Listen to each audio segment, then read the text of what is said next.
Hey everybody, I'm not going to spend a lot of time talking about this right now, but I'm going to come back to it. And you would say, okay, Zinni, why are you using the photograph of the Patrick Surtain interception? And there's a really simple reason for it. It's not just that it was a pivotal play.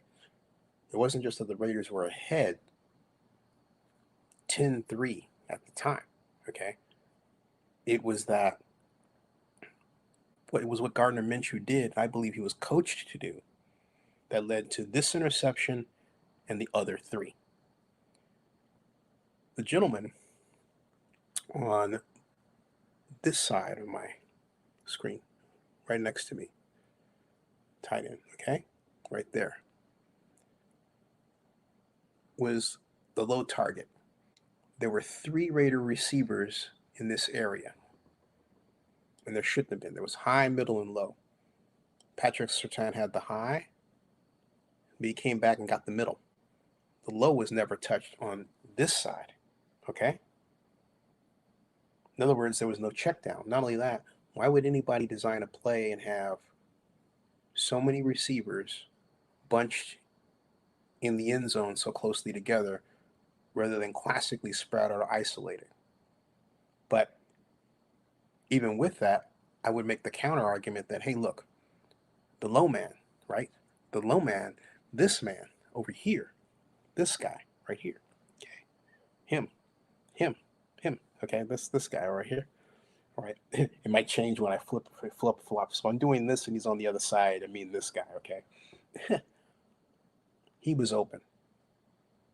And if you take a look at two of the three interceptions that Minshew threw, they were to the deeper target receiver that attracted the most defensive attention, whereas Minshew left the checkdown receiver left alone, where the checkdown receiver could have gotten a touchdown or first down in either case. On top of that, even though the Raiders did outgain the Broncos offensively, I argue they could have done even better if they had more plays that moved the pocket, if they had defensively, and I've talked about this before, a defense that played attention to gaps and didn't give up so much space, either by defensive alignment, we have four down linemen, literally taking up space that was in the past intended for seven defensive linemen, okay? So you have all these holes, and the Broncos exploit them. And Sean Payton's an excellent play caller who, with his staff, immediately see your defensive weaknesses and they adjust on the fly. They're very good at it. The Raiders don't have the same kind of adjustment acumen, but they could overcome that by better coaching of the existing plays that they have. It's not that the plays are so bad.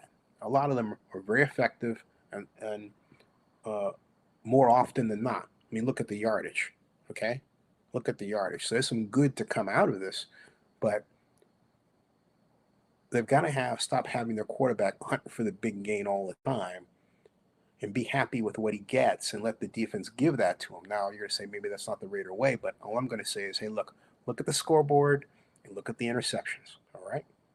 Look at the scoreboard and look at the interceptions. I'm going to talk more about this later. It's late, but I'll be back because I want to expand more on this. And you would say, Zinni, how come you talk when there's just a loss? Well, I don't know if you remember this, but when the Raiders beat the Ravens, I pointed out that the Raiders were fortunate to win it, and they won the game because of the Ravens' miscues. It wasn't so much that the Raiders outplayed them, all right? And many of the problems I've talked about before are still there, particularly defensively. A good defense, defensive stoppages, get you a different outcome than what the Raiders had. All right, I'll see you all later.